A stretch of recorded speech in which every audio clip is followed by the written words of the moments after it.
আজকে কালেকশন হচ্ছে ৮৬,০২৪ টাকা। টোটাল কালেকশন হয়েছে ৪১,৯৯,৩১৪ টাকা। আপনি একটা মজু খাবেন, এভাবে কিন্তু আপনাকে স্ক্যানিং করতে হবে। স্ক্যানিং না করলে কিন্তু কালেকশনটা অর্থাৎ টাকাটা মানে কালেক্ট হবে না। অতএব যারা মজু খান তাদের অবশ্যই এই বিষয়ে খেয়াল রাখতে হবে। এই স্ক্যানিংয়ের জায়গায় আপনাকে স্ক্যান করতে হবে। স্ক্যান না করলে কিন্তু ১ টাকা ডোনেট হবে না। অতএব আসুন আমরা দেশি পণ্য খাই, বিদেশি পণ্য বয়কট করি। কারণ আমি গর্বিত, আমি আকিজের একজন কর্মী হিসেবে আমি গর্বিত।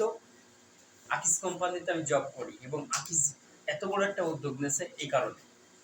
বাংলাদেশে অনেক কোম্পানি আছে, কিন্তু সব কোম্পানি কিন্তু উদ্যোগ নিতে পারে না, মানবতার মানুষের পাশে দাঁড়াতে পারে না, মানবতার প্রতীক হতে পারে না। এই কোম্পানিটাকে আমি ভালোবাসি এই কারণে। আসুন দেশি পণ্য খাই এবং প্যালেস্টাইনি ভাইদের পক্ষে থাকি। সবাইকে ধন্যবাদ, সবাই এই প্রোডাক্টটা খাবেন।